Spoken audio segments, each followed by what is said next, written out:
All right, ladies and gentlemen, welcome to Football Tuesdays. We have a very special bonus edition, I guess. It's not really a bonus edition, but a bowl game preview special for you today. Jonny, welcome to another week of Football Tuesdays. We're super excited. Jonny, we've been working on these bowl game previews and for this show for like 2 weeks. We've purposely not talked about it a ton with each other because we're trying not to like super influence the way we thought. Now I had the chance to look at it yesterday. You really haven't. I've kind of kept you in the dark, but we do think very similarly on a lot of things, which I thought was funny, despite trying our best to make these, separate things. And they are. We disagree here and there. But Jonny, welcome to bowl season. It's pretty much here. We've got our first bowl games on Friday. Do you like what's just your normal like favorite memories like watching bowl games? Do you have any usual like traditions, or is it just kind of you just love this time of year? The tradition is my family getting really annoyed with me because there's literally a football game every single day of the week, especially before they started stacking the bowl games on Saturdays like they do now. They used to not do that. It used to literally be like one or two games almost every single night, which was kind of fun. But during the holiday season, I don't think my family really appreciated the lack of Christmas movies we watched growing up because of bowl season. So that and vividly remembering the Rose Bowl, of course, every single year. And strange enough, the one year that I believe it was Cooper Rush and the Central Michigan Yes. Chippewas Western Kentucky that came back in the Bahamas Bowl and beat Western Kentucky, I believe. And what was it, Aaron? 3 overtimes? It was something crazy. That game was absolutely insane. Like they were down like 28 or something at one point, came storming back and won. Fantastic game. Yep. Yeah, I think mine's pretty similar. Like just growing up, just being obsessed with these games. And kind of the same thing. Like I genuinely did not grow up watching a ton of Christmas movies because if I had a chance, I was watching either a bowl game or quite honestly like college basketball or something like that. But yeah, so I guess that's kind of our quick background. Like we just love these bowl games. It's cool. Look, I don't understand the people that say there's too many bowl games. I don't get it. I would watch. They hate fun. They hate fun. I would watch a million of these. I don't care. Also, like, I just don't understand. Like, there's too many. Like, what is hurting the fact that there's too many? Like, I don't understand that at all. So none of that energy is allowed here, but we are live on twitch.tv. And so we're hoping to take some questions from chat. If you guys have any questions about any game or any player or anything at all, feel free to ask. We'd love to answer your questions. Again, Jonny and I have spent a long time. Well, I shouldn't say a long time, but like the last couple of weeks, like really taking a deep dive. Much time. Yes, far too much time than the normal person should. Now, I will say, and we'll kind of wait for people to roll in on Twitch. And by the way, hello to YouTube and hello to you on listening on the podcast version of this. I will say one of the big themes that we talked about is just trying to figure out who's playing in these games. And who's coaching? Yeah, that's actually been the bigger one. Yeah, you're absolutely right. So that's not just the theme. Head coaches, the coordinators. Yeah, it's nuts. When I was putting together our previews, I was literally like, I had one screen open with the previews that I was building for our website. And then on the other screen, I had Twitter, and I searched in Twitter like bowl game news, and I would just refresh it and there was probably something new about once every hour. I mean, it was crazy, and it's partially because the timeline of these coaching hires is moved up so much because of the early signing period for recruiting. So it is crazy, and we'll do our best as we go throughout tonight as we talk about these games to address some of the big news. We can't certainly touch on every coach, every player, but the big ones we will talk about. But Jonny, that's been a huge theme throughout this bowl season. It's changed my picks as we've gone as well. Sometimes it's changed them, sometimes it hasn't. Just depending on the situation and circumstances, they're very different. But there's sometimes where losing a defensive or offensive coordinator, I've almost been more concerned than the team losing their head coach. So it's, very fascinating. And then we're starting to get a few more opt-outs with the players. That's finally starting to roll in a little bit. So that's been very interesting too. And that changes your mind on who's going to win games as well. I mean, you just have to look at Oklahoma and Florida playing last year to really know how that can affect a game. And that was a big time game. And, Kyle Trask just was throwing to air, and that game did not go well for Florida. So these opt-outs matter. They matter. Yeah, I completely agree. All right, so we'll jump right into it. Johnny, we'll cover some of the bowl games we're most looking forward to. Let's just start with the playoff. We'll just spend just a couple minutes because I know that's kind of what everyone's talking about, and that's not totally the purpose of this video. We're trying to cover maybe some of the more obscure games because we put some time into those. But real quick, just your thoughts on the playoff. Who you think's going to win the semifinals, and who will eventually be the champion? Honestly, I think you're crazy if you don't pick Alabama to win the whole thing at this point. Partially because Georgia and Michigan have to play each other. Yeah. So if you're just betting, it's not a good bet to bet on Georgia or Michigan. And Cincinnati, I'm thrilled you're here. And you have the corners, honestly, probably to do it against Jamison Williams if anyone can, especially with Mechie out. That does complicate things. But I expect Bolden and other the young wide receivers to come through enough for Alabama. It's a funny thing with Alabama because there are real flaws there. They can't run the ball very well, and they really only have one wide receiver to throw to at this point. But dang it, man. Nick Saban finds a way. This game might not be as big of a blowout as people expect it to be. I just don't see a path to victory for Cincinnati, though. I think their offensive line is going to get dominated, and I think that's going to blow up the entire game. Because if Cincinnati can't run the ball, their offense does not function. Yep. When Jerome Ford was out for a game, they looked bad. And that was when they struggled with Tulane and Navy and Tulsa, and Ford's a big deal for them. And Cincinnati has NFL players on this team. They don't on the offensive line. And so I think it could be a long day for Desmond Ridder back there. I agree. So I think Bryce Young is going to have all day. While I think Cincinnati has great corners and great secondary, they can't guard forever. And I don't think the pass rush of the Bearcats is going to get to Bryce Young at all. So I think it could be I'm a little more confident day. that they will, and that's more a slight on Alabama's offensive line and their inability to run the ball. But I agree with everything else you said. What's your score for that game? I've got Alabama 30, Cincinnati 10. Oh, I got Alabama 44, Cincinnati 18. Okay. Yeah, I don't think it goes well. I'd love to be wrong. I don't think it goes well. I think it's going to be similar to, in some ways, the Alabama Notre Dame game from last year, where it was Notre Dame lost by like 17, and it was really more than that. But for all intents and purposes, like that game was won, and so I don't know, Alabama. I don't think they're going to have to, they can call off the dogs, I think, in the fourth quarter, but I do think it'll be like a 20-point game. And then, Michigan, Georgia. I'm honestly like going back and forth on this pick. Yeah, I think the money line, honestly, isn't fair on this one to have this expectation of Georgia. I think it's just the assumption that, crap, we're going to have the SEC title game rematch again. And nobody really wants that outside of those two states. Yep. Nobody wants to see that again. That we saw, like 4 or 5 years ago with Jake Fromm. Nobody needs to see that rematch again. Nobody really wants to see that rematch. But I think this is going to be, and they know it because this is the late game. This has a far greater potential to be an open game, to be far more interesting. I actually expect this to be a very low scoring game. I do too. Yep. Very low scoring. And I think it's going to be which quarterback is able to make a few throws downfield. Not the dink and dunks, not the little 5-yard hitch routes. Who hits a wheel route? Who hits a trick play? Who fits a ball in down the field, 50-yard bomb, and changes the game? That's what it's going to be. And looking at Georgia, they have far more weapons down the field at wide receiver. This is where I think Michigan really misses Bell. I thought they'd miss him more, honestly, throughout the season, and credit to their young wide receivers for stepping up. But I think not having him is going to hurt in this game. You really need a veteran wide receiver against this Georgia defense. Georgia's going to load the box. Corum and Haskins are great. Michigan's offensive line has been vastly improved. They haven't seen anything like this throughout the season.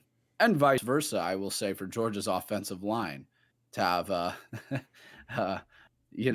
those guys, those defensive ends coming off the edge. And so I think it's going to be a long day for both quarterbacks. I really do. I like Georgia, but I like Georgia very slightly. I have this listed as a toss-up. I completely agree. I agree with all of your reasoning, and my conclusion is a little different. I've got Michigan right now. I've got Michigan 24, Georgia 21. Again, I've been flipping back and forth in my mind a bunch, but at the end of the day, it comes down to what you said. I like Caden McNamara just a little bit better than I like Stetson Bennett. And even if the running backs don't have a lot of success running the ball, I like them out of the backfield to do some things. Look, it's kind of boom or bust when JJ McCarthy's in there. And as bad as he was against Michigan State, was as good as he was against Ohio State. So if they can somehow work that in to be successful against Georgia, just again, not that I'm expecting McCarthy to really do a lot, but if it's just another added element that will at least make Georgia think a little bit on defense. But we'll see. I agree, but I agree with everything you said. Low scoring, close game, buckle your chin strap pretty tight, because my goodness, that is going to be a physical football game. I mean, there's going to be some hits in that game, man. It's going to be a good one. So, and you said Alabama, your champion. I've got Alabama the same. And again, it's partially because you do have that slugfest of Michigan, Georgia. I just don't expect that quite to be, the same challenge. And it goes back to Georgia. Why were you not motivated to beat Alabama? That was almost the sense we got after that game. Georgia was like, well, this was a wake up call, our game against Alabama. I'm like, why? How are you not motivated already? How are you not awake already to finish them off? Not only do you get the 1 seed and a chance to play, it was either going to be at that point Cincinnati or Oklahoma State. You would avoid a Michigan. You would avoid a team like that. But yeah, to finish them, you don't have to worry about Alabama again. They didn't, and I think they're going to pay for it, and they may not even get out of the semifinal. So we kind of agree. We have maybe a slightly different conclusion on that. So that takes care of the playoff. So Jonny, I'll let you just pick. We've got 42 options. Name a couple bowl games, either because the name is fabulous or because you've got a great matchup or whatever the case is. Is there a couple of bowls that you just really have your eye on that you're looking forward to? Sure. I have one game that the name is fantastic, and I'm just very fascinated by these two programs and where they are right now in their growth. And it's I've already mentioned it a little bit before, but it's the San Diego County Credit Union Holiday Bowl. And it's UCLA against NC State. Right now, NC State's a 1-point favorite. So it's clearly a toss-up. I have it listed as a toss-up. I love it because these are two teams who are a game away from winning their division and going to their conference title games. They're very close. And they're both, you look at their conference landscape in the ACC, Pitt is losing not only are they losing Kenny Pickett, they lost their offensive coordinator already. They're both gone. And while Pitt won't drop off a cliff, they're probably going to go back to where they've been, around 7-5, 7-5, 7-5 every year, because that quarterback play is just so important. Clemson just got gutted. Not only is their offensive and defensive coordinator gone, their AD went to Miami, which I think is a very crazy move. Like, Miami got all this money out of somewhere. Because that's the only reason I could see why you'd leave Clemson for Miami right now, really, when it comes to athletics. And so, point being, in the ACC, it's wide open. It's wide open right now. And NC State has honestly been sitting around that 8-4 mark for a little while now. They have the potential to seize some momentum there. The ACC's always been a little wide open. It's never been more wide open than it might be next year, too. Clemson will still have the most talent in the world. But NC State, you beat them this year. Stepping stone, you have a chance now. UCLA is very similar. Very similar. Oregon lost Mario Cristobal. I know Lincoln Riley's now at USC, but they're not ready yet. So UCLA has been growing. They've been building for Chip Kelly. Next year's really another opportune time in a very wide open conference. And so I'm just intrigued on potential momentum that can be gained out of this bowl game. The winner's going to gather that momentum and I think really be able to seize it and go into next year. So it's funny, some of these games, I almost dig in more to the mental side of all the things and momentum more than I even dig into the X's and O's. Because if you watch bowl games, sometimes it makes absolutely no sense what you're watching on television when you get to the bowl game. They don't look like the same team that you were watching all season. And it's just a momentum-based thing. So it's very intriguing. This game, I think both teams are going to be ready for and interested in. There's not going to be opt-outs. It's going to be a really great game. I'm really looking forward to it. Both quarterbacks are experienced. I expect good plays out of both of them. I have UCLA winning in a very fun game. Um, just along Dorian Thompson Robinson, and I think they make enough run plays. I think in that run game, they make enough exciting, explosive plays just to edge out NC State. But it'll be a fun game. It'll be a really fun game. Yeah, I've got this a 3-point game. This is actually one of the games I disagree with you on. We've got different picks. I've got the Wolfpack. Devin Leary's probably a quarterback that has not been talked about at all, and it's partially because he has been overshadowed a little bit by Kenny Pickett.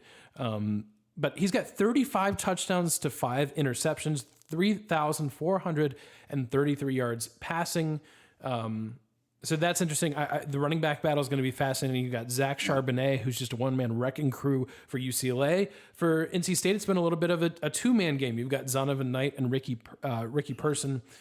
So I think you've got some of the things you talked about, some of those kind of quarterback on quarterback matchups, the running back on running back matchups. Both these defenses have been pretty good. NC State's is a little bit better on paper, but I completely agree with everything you said.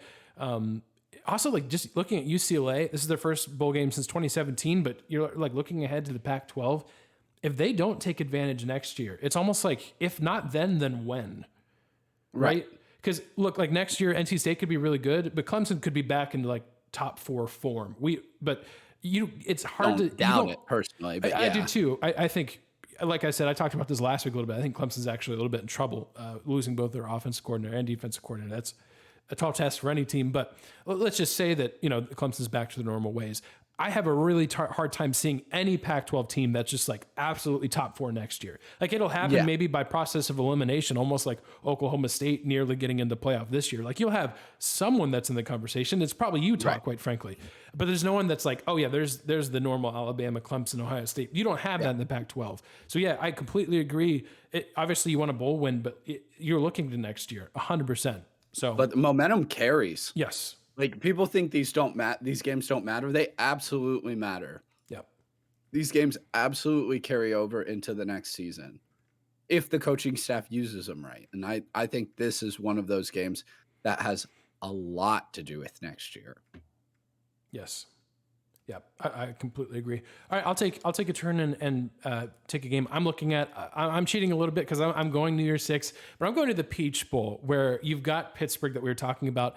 You've got Michigan State, and the reason I'm looking at it is partially because this is probably a question I'll ask you in a little bit. But like just looking at players playing in bowl games, and if there's any like key players, and none's probably more interesting than Kenny Pickett. Because this quarterback race, as far as who's going to be QB1 in the draft in April, has just been this fluctuating weird thing where it looks like Kenny Pickett has taken that spot over. Partially because Malik Willis, who was for Liberty's quarterback, has really not had a great year. Matt Corral would probably be at the top, and maybe he still is, but would probably be at the top if he was just a little bit healthier and if Ole Miss would have won some of their big games. But Johnny, Kenny Pickett against this Michigan State secondary, which is atrocious. It is so bad. That's going to be very interesting to me. Because it is bad. It is real bad. I mean, CJ Stroud had 6 touchdowns in the first half playing Michigan State. And if he would have played the whole game, he might have had like double-digit touchdowns. And I don't think that's even exaggerating. They're giving up 337 pass yards per game is Michigan State, and you've got one of the more prolific quarterbacks in college football this season in Kenny Pickett. Now, again, this is all assuming he plays, and that's a big if. As far as I know, there hasn't been any confirmation one way or the other. You've got the Biletnikoff winner on Pittsburgh as well. So it's strength on strength because Pittsburgh hasn't been like incredibly good defending the rush either. So it's like a battle. Kenneth Walker, can he run for like in one of his like 250-yard games? Will Kenny Pickett throw for like 600 yards? Both could happen. I've got a shootout. I've got Pittsburgh actually pulling away at the end, 49-28, but I'm fascinated by this game. I completely agree with you, Aaron. Obviously, who opts in and who opts out, obviously that's a big deal. Assuming they all play, and I actually do think they all will play, I all agree. 3 of them. Yep. Between Addison, Pickett, and Walker, I do think they all play. I do have Pitt.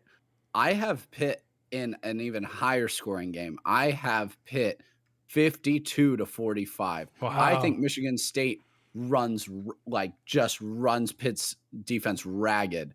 But part of the problem for Michigan State is you almost don't want to score quick in this game. Yeah. The winner of this game will be based on what the style of the game is. If this can be slow, drawn out drives, limiting the number of possessions for teams, Michigan State will win this game. Absolutely. If this turns into quick, dynamic, creative scores, even if Michigan State's scoring quick, that's almost not a good thing in this game. You almost want to score in 10 to 12 play, 7-minute drives. That's what you want. You want to keep Kenny off the field, and maybe your defense can get a turnover or two somewhere. That's your path to victory if you're Michigan State. I actually think this game's going to be really, really good. And like you said, Aaron, it's because Pitt's defense can't stop the run very well. And I think Walker's healthy. So I definitely think Michigan State has a real good shot at winning this game, even with Kenny Pickett, even as bad as that secondary is. But I have Pitt just because I trust their passing game more than I trust the secondary of Michigan State. So, yeah, but I think this is going to be a blast of a game. Yeah, I agree. And that game is Thursday, December 30th. So that's kind of really your warm up before the college football playoff on New Year's Eve. Get you ready. If that doesn't get you ready, I don't know what will. Johnny, any other games on your radar? I mean, I know all 42 games are on our radar. Yeah, but anyone specific you want to talk about right now? One other one that I want to talk about where it's another slight underdog. I loved a lot of slight underdogs in my picks. Of course, it's bowl season, so there's not a ton of huge spreads. That's not really the idea and spirit of bowl season. You're trying to get as many close matchups as you possibly can. One of them that's really intriguing, just because I'd love to get a little bit more look at him, is Louisville and Air Force. Mm-hmm. And it's watching Malik Cunningham of Louisville, just getting more opportunities to actually watch him play quality competition. It's a theme in my picks. I really like the Mountain West. I thought the Mountain West is maybe a top 4 conference, perhaps even this year. I think that highly of the conference, just depth-wise. I think they might be a top 4 conference as far as depth this year. They have very few just awful teams, a lot of really good ones. Part of the reason why they just weren't in the conversation for the New Year's Six is they couldn't overcome one another. San Diego State looked like they might have it there at the end, and even they couldn't hold on, and Utah State kind of let them have it in the championship game. So anyway, I'm really intrigued by this Air Force Louisville matchup. It's that run heavy offense of the Air Force, but that also means Air Force is very used to Malik Cunningham's style. And so I actually really like Air Force in this game, not because I think Cunningham's not going to get his. I think they're able on defense to contain enough, and I think they will absolutely limit the possessions. And when you're facing anyone like Malik Cunningham, and we just talked it a little bit like Kenny Pickett, obviously different athletes, different styles of offense, but the concept's the same. You give them less possessions, less opportunities to burn you. That usually leads to good things. Your defense might be able to, your defense will be rested. They might be able to make a play or two, get a couple stops. And I think Air Force will control the game on the ground. I think they dominate in that way. I don't think Cunningham has enough plays and opportunities really to win the game. Air Force's familiarity helps them win. I think this is just a rough matchup for Louisville. I think if they were playing somebody else, I might like them a little bit better, but I have Air Force winning this one. I do too, for a lot of the reasons you said. I've got Air Force 45, Louisville 32. The last time the Cardinals played a triple threat team, it did not go well. It was like 4 years ago, but they played Georgia Tech, and Georgia Tech dropped 66 on Louisville, and it did not go well. If you're not familiar with Malik Cunningham, this is a great opportunity to get familiar with him here in the First Responder Bowl on Tuesday, December 28th.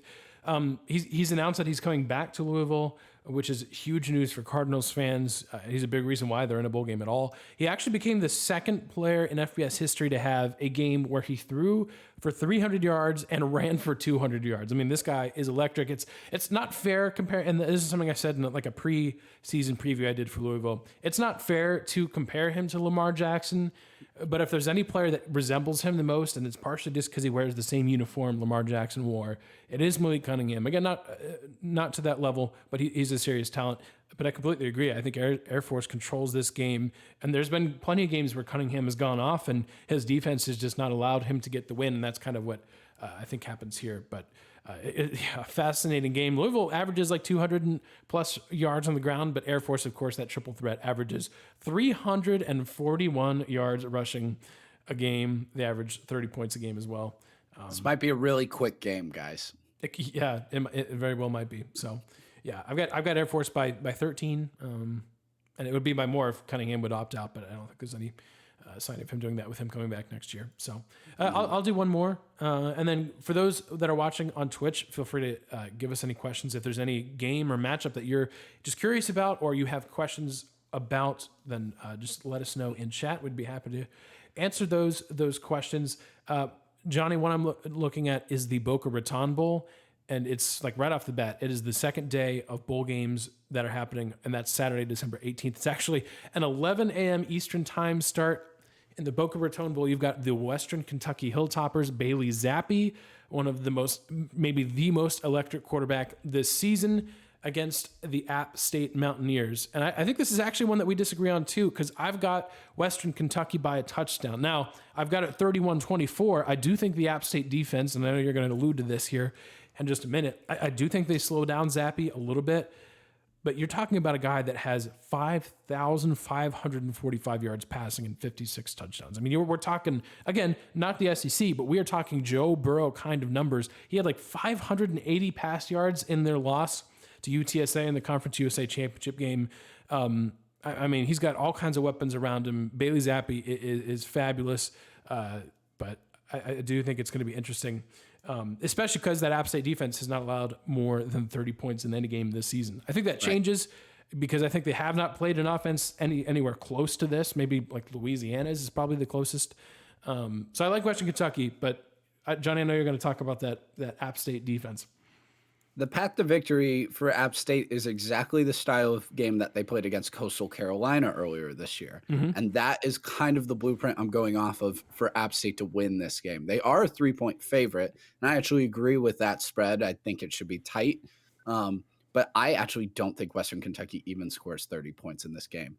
Much like you said, App State hasn't seen an offense like this.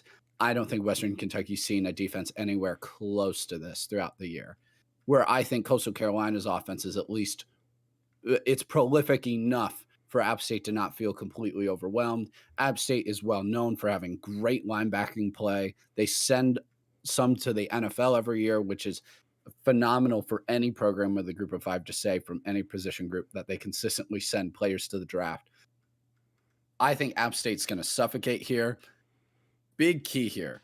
I think Zappi's probably going to turn this ball over. I really just think App State's going to find ways to create some turnovers and some issues there.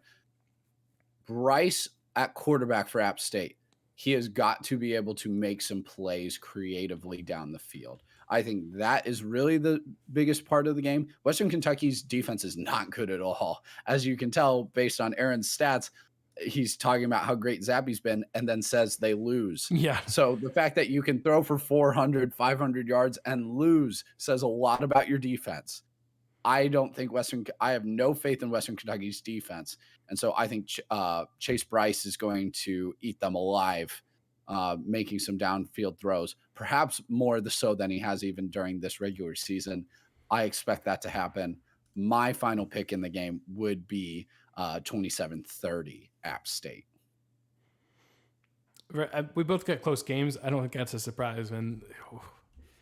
This is a good one, man. Again, probably if you're not a huge college football nerd, I might even go so far as to say that this game's probably not on your radar. So I hope that you are. If you're not that person, totally fine. We are the people that exist, so you don't have to be that person. I hope that you just happen to be on your couch and you flip on the TV and you say, hey, I wonder if there's bowl games on today. And you find this game because, man, I'm pumped about this game. This is a good one. Do you have, and I'll be honest, I don't have this list like pulled up in front of me, so if you don't have an answer, that's fine.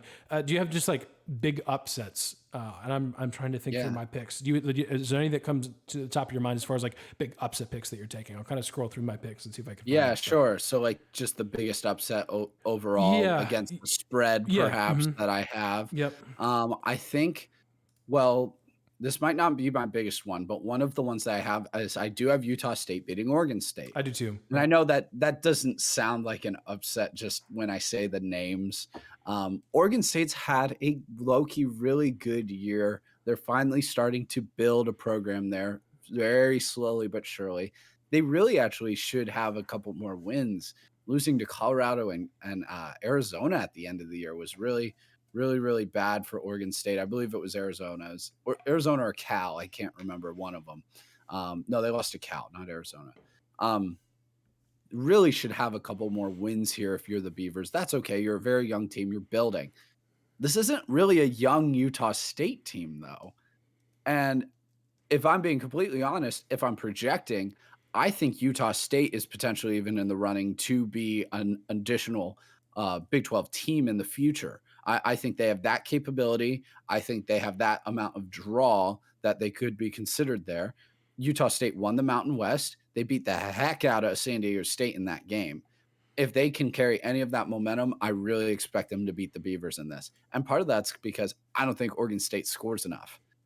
I think they just struggle on offense enough. It's a very ground and pound heavy team. That is exactly what Utah State just beat in San Diego State Yeah, a couple weeks ago in the Mountain West title game.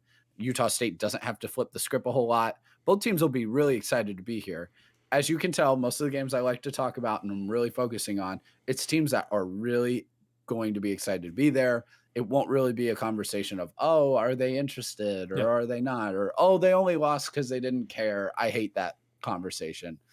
Both teams will love going to the Jimmy Kimmel LA Bowl. Yep. And I have Utah State winning. They're a 7-point dog, but I have the Aggies beating the Beavers. I do too. Logan Bonner, if he, Yeah. if his offensive line, and I think that's going to be the key. If the offensive line for Utah State can give Logan Bonner time, then that's it. To me. It's that simple. Absolutely. Now, that's a tall task against a Power 5 team, but I've got a 7-point dog in Central Florida. I like UCF to beat Florida, and part of this is opt-outs and coaching turnover for Florida. But this is like when they announced this matchup. First of all, it's a sellout. Great for the matchup. Gasparilla Great Bowl. It's an job. incredible matchup. It's in the Buccaneers Stadium, and normally for this bowl game, they usually sell like 40,000 tickets, and they like block off the top section. Not this year. Not when you've got two in-state teams. They've sold over 65,000 tickets. It's the first sellout in Gasparilla Bowl history, and they're literally trying to like figure out how to get standing room tickets. So fans are pumped, and let me tell you, it's not the Florida fans that are pumped. Because this is a lose-lose for Florida. It's one of those games where it's a lose-lose for Florida. You beat Central Florida, who even though like school size-wise, they're probably pretty similar. I would think UCF's actually probably bigger. But anyways, it's a lose-lose though, because Florida, if you beat little brother, and I use that in quotations because the last time that was used, Michigan State throttled Michigan for like 5 years straight. But Florida, you're supposed to beat little brother. So if you win, good job, you beat little brother. And then if you lose, oh my gosh, UCF beat Florida. I mean, UCF, they've got to be thrilled for a chance to beat Florida. They've got to be thrilled, or just the opportunity to play them. Because I'll be honest with you, I don't know if these two teams, like, how willing would Florida be to actually schedule UCF? Never. They would never schedule them. Yeah. Exactly. Aaron, I have this listed as a toss-up. I completely agree with you for the same reasons. I want to pick UCF, and they were my original pick too. I can't do it without Dylan Gabriel. If you watch UCF down the stretch, that offense just really struggled against really bad teams. Against South Florida, against Navy, against Temple. And the American was bad this year. And so I will give it to superior talent when it comes to that. But Florida may not be even interested in being there. That's the thing. Jacob Copeland, their second leading wide receiver, is out. Yep. Yeah. Is Florida interested in being there? And that if they're not, and you can tell for those of you listening, like you can tell in the first 2 minutes whether a team wants to be there or not. That does not take long. Yep. And so you're going to know in the first 2 minutes really who's probably going to win this game. Because if Florida doesn't want to be there, I bet you UCF does though. So they're going to win that game. No Dylan Gabriel or not, doesn't matter. And so I want to pick the Knights, but I do have the Gators because I just know they have a lot more talent and skill on that team than they do in Central Florida. I kind of hope I'm wrong, but I do have Florida. I think the spread's way too big. Yes. Yeah, and it may change because, again, Jacob Copeland is Florida's second leading wide receiver. He has opted out. One big reason why I would have picked the Gators is I just assumed they would make life super difficult for Mikey Keene, who is Central Florida's backup. But their leading sack getter, Zach Carter, who has 8 sacks this year, is also opting out for Florida. So again, nothing against players that are opting out. I think, Johnny, we're on the same page with that. Absolutely clear. If the NFL is in your future, protect your future, protect your family. It's your call. That's your call. Yeah. At the end of the day, it's your call. Nobody has the right to tell you what to do. 100%. So that goes without saying, but I think at the same time, you see that. And there's just been problems with Florida. Obviously, Dan Mullen getting fired. The funny thing is, with all this, Florida has won 4 out of their last 5, including a win over Florida State against kind of all odds to even get to this point. So in some senses, it's almost a sigh of relief from probably some of these players that, like, hey, we do get an opportunity to play another game in a big environment that will kind of maybe let us wash away all of the bitterness and the pain of this season. So we'll see. That'll be very interesting. But obviously, didn't exactly show up in the Cotton Bowl last year super well. So right. So that's one upset I'm picking. Johnny, how about any key players that you're watching? Is there any players that you're looking to have a breakout performance, or maybe players that no one has heard about yet, but probably will come to the bowl game? Any of those guys stick out to you? I absolutely love the NFL draft. Yeah. And we're about to really get into NFL draft season. My first mock draft will come out relatively towards the end of December, once we get a few bowl games under our belt and are looking forward. One of the key themes of this bowl season is almost the search for franchise quarterbacks. Yes. That's not typically the case. You almost have quarterbacks opting out, or they're kind of already entrenched where they are. They can't really hurt themselves or help themselves too much. That is not the case this bowl season. There are so many quarterbacks who have the opportunity to help their stock rise in this. That'll also be the case at the Senior Bowl. That'll also be the case at the NFL Combine. You're going to have some Combine warriors that are going to shoot up. You're going to have people who are just raved about after the Senior Bowl that are going to shoot up the board because it's so weak right now that any type of momentum can carry a player. That includes bowl games. Yes. And that's why I'm so excited. One of those games is the Quick Lane Bowl, and it is Western Michigan and Nevada. And I'm psyched for this game. It's a small upset. I do have Nevada beating Western Michigan at 3.5 point dog. And Strong is the quarterback for Nevada. Aaron actually had him, I believe, as one of his breakout players at the beginning of the year, one of the people to look out for. If you look at Nevada's year, they just barely missed their chances this year, as many Mountain West teams did. They just couldn't finish games. They could not win when they needed to at the very end. I know Nevada playing Western Michigan isn't some gigantic marquee matchup, but it's basically a standalone game. It's eyeballs. Yep. There's not a lot going on that day overall. You're really the only game going on at that time of the day. You're going to get, and being in Detroit makes you very accessible for a lot of scouts to get there. I'm very intrigued. I think he has a huge day. I think he could be one of the big movers from the bowl games. And so check into that game for nothing else other than to watch Strong on the Wolfpack, just to see if he can't increase his stock there. There's a lot of raw talent.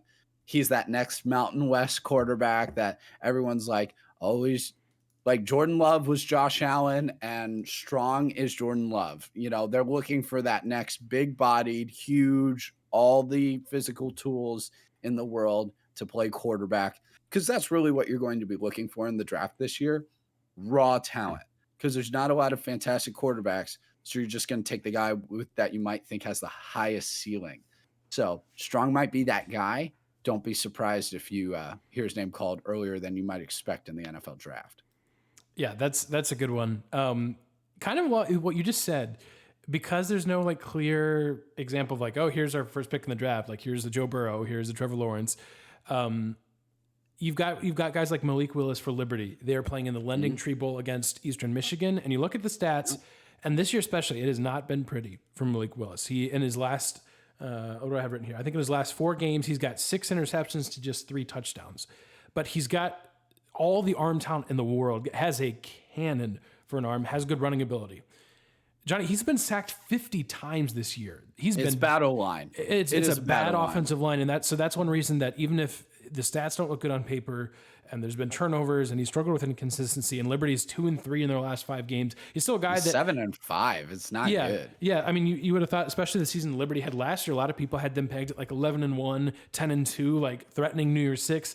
That did not happen at all. A lot of inconsistencies, but I expect that's kind of one of those things too. He's playing in the Lending Tree Bowl actually this Saturday. So again, we'll have a lot of eyeballs on that game early, and he's got a chance against a not great Eastern Michigan defense to kind of remind people, hey, I'm still here. The biggest person though in my mind that hey, I'm still here, I'm good, is Sam Howell for North Carolina, because their season just plummeted, was not good. And again, this is another issue with bad O-line outside of terrible offensive line. Terrible he offensive got line. Eaten alive. Outside of Josh Downs, North Carolina basically lost all their skilled players. So I think you and I didn't think it was going to be this significant of a drop off. I had North Carolina more like 10-2, 9-3 this year. They ended up 6-6. 2-3 down the stretch, but Sam Howell is still really good, and he's just one of those guys you can like, just big time competitor. He's going to try to remind people against crosstown team South Carolina that hey, I am still capable of being the best quarterback in the draft. I don't think he's going to be the first quarterback taken, but I think he's going to show at least against an SEC defense that hey, I'm still capable of this, as long as his offensive line allows him to do so. So they clearly have more talent than South Carolina too. Yeah. That's why they're 7-point favorites. I have them winning. I bet Sam Howell has a big day. But you're right, Aaron. He's just been running for his life ever since the opening game against Virginia Tech. I mean, if you watch that game and you actually watched it, his picks were out of necessity of desperately trying to get something done because he's just getting run down in the backfield. And I think Sam Howell could be the best quarterback in this draft, truly. Like if you're just looking at players, you know, these things don't happen in a vacuum. Like you said, Aaron, he lost all of his skill positions. His offensive line was supposed to be a strength this year. And it was one thing where a lot of things this year, I think we were fooled into. Offensive line was one of them at a lot of teams because last year you didn't play with any crowds. Well, who's hurt the most by having crowds? Probably the offensive line more than anyone. Maybe the quarterback as well in that. But that communication, that cadence, that snap count, nobody's affected more negatively by having a crowd than an offensive line. I think we were fooled into thinking North Carolina's offensive line was actually good because they had most of their starters return. And so, like you said, they have to protect him. But I think Sam Howell might be a 2nd or 3rd round pick, and he might be the best quarterback in the draft still. He was just failed by his players this year. Yeah, put him in the right situation. Totally agree. Yeah. The funny thing about North Carolina's season, looking back on it now, is this is probably the highest expectation the Tar Heels had for as long as I can remember. And then they just got punched in the mouth by Virginia Tech. And then the realization almost because it's not traditionally a great football school, which is like, oh, we're not actually good. And I feel like the fans felt that. I felt like the players kind of felt that. That was just kind of the energy around the team. You're like, oh yeah, North Carolina, like they're gonna actually challenge Clemson with all the losses that Clemson had. And then bam, Virginia Tech, done. So so that's kind of the story of North Carolina. I will say, before moving on to the next one, Jalen Foster, defensive back for South Carolina, is going to try to put a stop to whatever Sam Howell does. That is going to be a fascinating matchup. Foster's got 90 tackles, 5 interceptions, 2 forced fumbles. He is all over the place. As far as I know, still planning on playing in this game. I do have North Carolina winning, though, because I don't think South Carolina could score enough. I think it's going to be North Carolina 28, South Carolina 13. One bonus one, the Arizona Bowl. Central Michigan, Boise State, Lou Nichols is your leading rusher this season in college football with 1,710 yards, 7 straight 100 yards games. In fact, 4 out of his last 5, he has had at least 150 yards rushing, and Boise State has not been especially great on defense. Well, I shouldn't say that. Points per game, they're pretty good. Running the ball, they've been suspect at times. So Nichols could have a big day, and kind of that could be an interesting game there from the Arizona Bowl. So, yeah. Last one from me. yeah. This is just going to be a fun SEC Big Ten style clash on New Year's Day. I love this game because it's an 11 a.m. kick. It's fantastic. And it's number 15 Iowa against number 22 Kentucky. Take the under. I beg of you. I beg of you to take the under. I don't care if the under's 38. Take the under. This game is going to be wild. And by wild, I mean punting is winning in this game. If you just get your offense off the field, as a fan of these teams, you might breathe a sigh of relief just to get your defense back on the field. I actually like Iowa here in a slight upset because I just see their defense as ball hawks, playmaking ability. They have more chances on defense and special teams to score than Kentucky's defense does. And that's not a knock on Kentucky. Iowa's defenders just know what to do with the ball once they actually get the ball. And so do not be surprised if you see defensive touchdowns, special team touch scores in this game. I fully expect it. The defenses and special teams might outscore the offenses in this game. I'm so happy to watch this game. It's going to be so old school. It's going to be completely different than almost every other bowl game. I'm really excited. I literally think Iowa might win this game 19-13. That is my prediction. Yes. That is my prediction. And that 19, one of the touchdowns, if not the only touchdown, is a pick six. Like, don't be surprised if there's a safety in this game. The fans will cheer louder when the punter pins the other team inside the 5 than when they actually score a touchdown. It'll be great. We're going to have a grand time in that game. I completely agree. Have you looked at the turnover margin for these two teams this year? Oh, it's ridiculous. Iowa's turnover margin is plus 14. Kentucky's is minus 13. I can't remember even seeing a game at all where the turnover margin is that different. I mean, that's literally two extremes. Like Iowa's plus 14 might be the best in the country. I haven't looked. It might be. Kentucky's minus 13 might be the worst in the country. That being said, and now that I'm looking at this, I'm like, maybe this is dumb. I know. I've got Kentucky because I just don't think Iowa can score if their defense doesn't score. But I think their defense will. That's fair. Really, and that's what I wrote is literally the reason. It's this simple. I don't disagree with you, though. The offense probably will be terrible. Yeah. But it's almost like I said, if the offense just gets off the field and punts, you might just be fine with that. If you're Iowa, like, cool, we get to put our best offense back out on the field. Yeah. That's what I wrote though. It's if Iowa creates turnovers to give their relatively bad offense a short field, then they win. It's as simple as that. In the games they've lost, they just haven't done that. And so in my mind, I'm like, it was either like literally my decision to making this pick was like, will Kentucky turn over the ball? And for whatever reason, my brain at that time said, I think they'll be all right. And that's the game. I think I'm so glad you brought this one up because this game is so simple. Iowa turns. Oh, it's so simple. Iowa turns over Kentucky, win. Kentucky holds onto the ball, does not turn it over, they win. It's literally that simple. Like kick field goals. Don't go for it on fourth down. I've got Kentucky 23, Iowa 10. 3 points is great in this game. Take them. I don't care if you're at the 2-yard line. Kick it. It just makes you wonder, like, if Iowa had a semblance of an offense, what would have happened, Yeah. They have a semblance of an offense, but Kirk Ferentz has to, if he ever wants that to, he has to actually go hire a real offense. I'm sorry. I know you want to keep it in your family. You have to go hire a real offensive coordinator that differs in your style, but he's never going to do that. And because he's never going to do that, Iowa's never going to have a season better than like 10-3. And that's fine. That's good for Iowa. But you're never going to be more than that unless you change your style of offense. They're too rigid, man.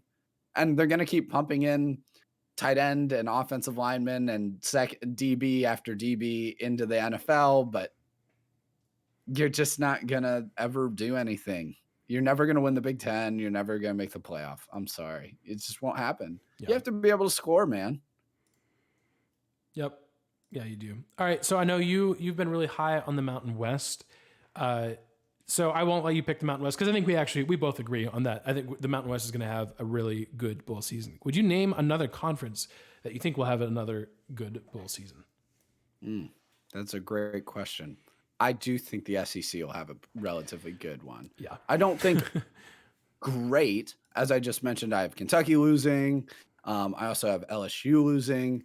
But there's a few matchups with the SEC that I think are almost gimmies, and there's not a lot of those matchups in general. But I do have Mississippi State really handling Yes. Texas Tech. That's Yes. one of the biggest spreads in the entire bowl season. It's 8.5. I wouldn't be surprised if that goes higher. I think that's just kind of a gimme. And whenever you have some gimmies, that usually carries some momentum. I have Houston beating Auburn. I could easily see that go the other way. Mhm. And that's why I kind of have them going here. I have a lot of teams who I think that could go the other way, whereas I see Big Ten teams relatively having poor matchups. I think they just match up poorly with the teams that got across with them from a schematic standpoint.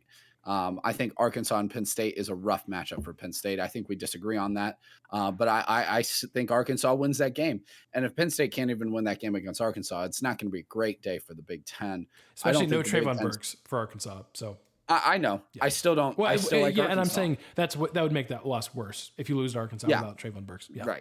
Right. And I still like Arkansas. I think they'll impose their will in that game. There's a lot of losable games for the Big Ten. I think the Big Ten finishes about 500. I think they do just fine, but not great. But I expect the SEC to have a relatively solid time. And ultimately, if Georgia and Alabama both win, it's a good bowl season. They both are in the national title game. Yep. They could care less about what happens below them. But I bet below them, it'll still be, 5-3-ish. Yeah, that was what came to mind for me as well, the SEC, and it's partially because of what you just said. The most likely scenario is you've got an all SEC championship. I completely agree with all those, games you rattled off. Even like Tennessee, Purdue being without David Bell, being without one of their best Purdue would win linebackers. But not now. Yeah, I've got Tennessee winning that game. Yeah, so we'll see. I've got Ole Miss over Baylor. So they've just got. I agree. I've got Arkansas. Actually, I think I do have Penn State over Arkansas, but.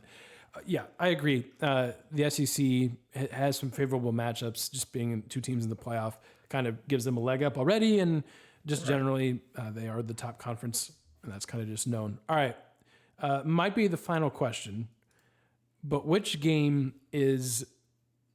How do I put this nicely? Which game is the ugliest, the most like sickos? You are only watching this if you're a crazy person game. So I guess if you want to call it the bowl game for sickos, is there one that sticks out to you of any of this list? That's a great question. You're probably going to disagree with this, but I think it's Tulsa and Old Dominion. That was what I was going to say. Oh, okay. Which is fine. I agree with you, David. Yeah. If you're watching or listening, David, I'm sorry. We love you. Tulsa's gonna do horrible things to the Monarchs. Horrible things. They're 9.5-point favorites. The Golden Hurricane. They're okay. Tulsa doesn't have a very good record. You know why they don't have a very good record? Because they played Cincinnati at Cincinnati. They played Ohio State at Ohio State. Yep. They played Oklahoma State at Oklahoma State. You know what happened in all three games? Cincinnati, literally they go to overtime. If their quarterback doesn't decide to slide at the 1-yard line for some inexplicable reason. Ohio State, they ended up losing by about 17, I believe. That game was a 7-point game the whole way in Columbus. And they gave Oklahoma State, their in-state rival, which they always do somehow, a one-score game. Like, that was tight the whole way as well. Like, Tulsa had a rough schedule, and they beat just about everybody that they should by the margin that they should. I expect Tulsa and their defense to not allow Dominion to do much of anything. I think Tulsa just smashes Old Dominion. I don't think that game's really going to be very much worth watching. Sorry, Myrtle Beach Bowl. I like to go to Myrtle Beach, watch the game, and I'm a crazy person, so I'll watch it. Yeah, I think thrilled. Tulsa's head and shoulders. They're about to be conference mates though, so we'll see. Yeah, we'll see how that goes. But Old Dominion, hey, like, awesome job, guys, getting to go to the American. That's a step up for you. That's good. Like, hopefully it helps with your recruiting. They're still honestly a very young FBS team. Yeah, they It's are. not going to Yep. be great. Tulsa's going to beat them bad. That might be the most confident pick I have in the entire thing. Yeah. Again, David, we love you. We hope your Monarchs do well. But as far as just like sickos level game, that is number one. Honorable mention is the Frisco Football Classic, which interesting name choice for a game that was invented 2 weeks ago and will probably never be played again. And you've got North Texas and Miami, Ohio. And I need to pull up my notes because I'll be perfectly honest, I don't remember anything I wrote about this game, but this is for sure a sickos level game. I will say North Texas 5-0 down the stretch. Of course, the huge win over UTSA. So to me, it's I've got North Texas 38, Miami 30. Even though Miami's favored by 3 points in this game, I actually find that a little bit odd. Just I don't understand because that. North Texas is just red hot right now.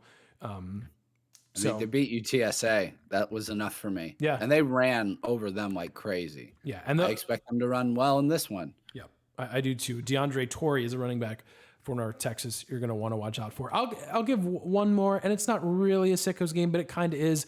West Virginia versus Minnesota in the Guaranteed Rate Bowl. This would take the under. Yeah, take the under. This would be elevated to full sickos if this was played in either Fenway Park or Yankee Stadium. That would have been like full sickos mode. But they are playing on a baseball diamond. They're playing at Chase Field, which by the way is one of 4 games I believe being played on baseball fields this year. You've got Chase Field this game. You've got like I said, Fenway, Yankee Stadium. You've also got Petco Park. I believe that's where the Holiday Bowl is being played this year. Is Petco Park in San Diego. So.